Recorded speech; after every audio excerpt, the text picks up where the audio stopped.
All right, so a while ago we shot the Galil Ace. I believe this barrel, I'm gonna have to look it up. It's probably 8.5, something like that. But we shot this with the R9 suppressor and it wouldn't run. So what I noticed, I just decided to try it again because I was gonna order some subsonic 5.4 by 39. I was gonna order some of that subsonic, and I thought about it. I said it wasn't running before, so I don't want to waste the money. So I know this is a short barrel, and I was trying to check the specs, and pretty much all the suppressors I got, they go down to like a 10.5.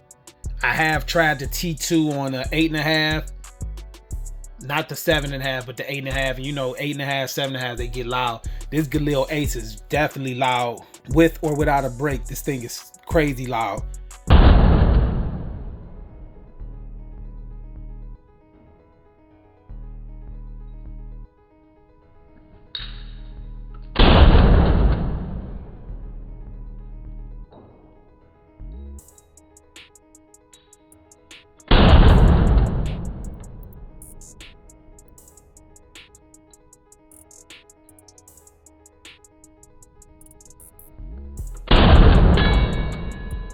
Run.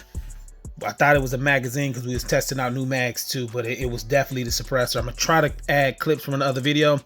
So what I noticed, we tried the T2 first and it ran. I did 5 rounds. I'm gonna show a little clip of it. 5 rounds and it cycled all 5 rounds. This is T2.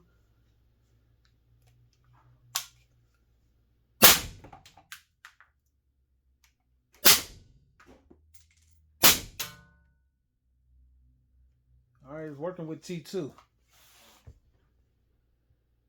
And that was how many rounds? That was 3. Let's see, I'm gonna just do the rest of them. 2 more. Okay, that was all 5 rounds with T2. So with the R9, this thing wasn't running. So I'm gonna try R2 and see if it's any more quieter. All right, now we trying out the R2 30 cal can, a lot longer than the T2. We got 4 rounds in here.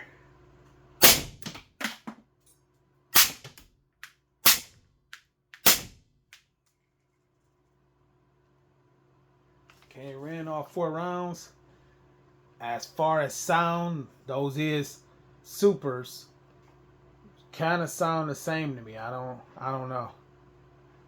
But you know, the Galil Ace is a short barrel, so it's like an 8.5 or something. It ain't ringing, but they do make 5.45 subs, so that's something I can look into. I couldn't catch the ejection pattern, but it was definitely different. Like they was going straight up in the air type. So we tried that, and then we tried 5 rounds of the R2 because I figured a bigger can it'd be a little quieter. To me, they sounded the same, but this is supers. So, and I'm indoors also, so I tried it indoors. So I want to see. I like to always test indoors. So if I use the gun for home defense or something, I want to know. I don't want to be surprised of how the gun sound.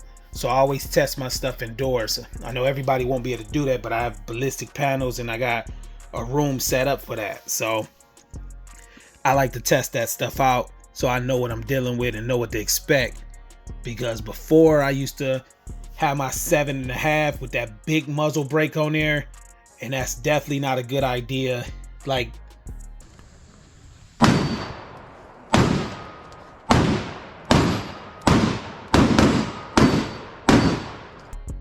a 7.5 with a big muzzle brake gonna give you a big flash. It'll probably scare the hell out of somebody, but it's also gonna have your ears ringing like crazy. And definitely if it's in the middle of the night or something like that, that'll definitely be crazy to wake up to hearing a 7.5 with a break, and depending on how close you is, because in the range or the outdoor range, you feel it in the ground, your chest, it just be crazy. So I had always thought about that. I didn't think about it when I first got it, and I used to use that as a truck gun. And I'm thinking like, damn, if I had to fire this 7.5 in the car with this flash, what would catch on fire and all that. But we did a video of that long time ago too, like putting pillows and stuff next to it and see if anything could catch on fire. We had like toilet paper rolls and nothing really caught on fire, but still, as far as your ears, you know, it's very loud. So those two ran, and then what I noticed is if you look inside the R9, it's just solid. And if you look in these, it got the holes to like reduce blowback, but I feel like it's like some type of flow through. This one is made the same. I just don't have a tool to get that off, but it's made the same. So I think that's the difference with these little extra holes and stuff like that, that design. Because I'm gonna get a T3. I wasn't, but I'm going to order me a T3 as soon as I find one in stock, because it's supposed to reduce way more blowback. But this definitely worked. Only thing is, like I said, I checked all of them, and even this R2 says 10.5 is the lowest for 5.56. So I'm gonna just do some research, or I might just send them a message on Instagram if they respond. I don't know. I could try it, or email, just to see what would they have for 5.45 a barrel this size. Because like I said, I think this is like 8.5 or something. I gotta Google it or check, but I'm pretty sure something about 8.5 or something. So I'm gonna go in and order the subs so I can do a comparison of subs versus supers. But I'm glad to know, because I really like this gun. I can fold up and you can fire it from being folded. So like my 300 blackout pistols or whatever, if you get those folded, you can't fire them folded. So that's why I like the Galil Ace, because you know, you don't have no buffer tube or none of that stuff going back and forth. Got quick disconnects on it.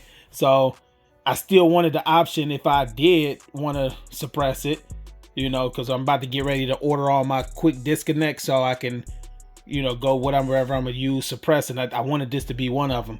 Okay, stuff. I don't even know what the feet per second is on them. So yeah, we were just shooting this stuff. I don't even know. I might have a video of it. I'm gonna look it up. But that's what we were just shooting.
I see your motivation, I see your movement is in effect, and I fucking love that shit.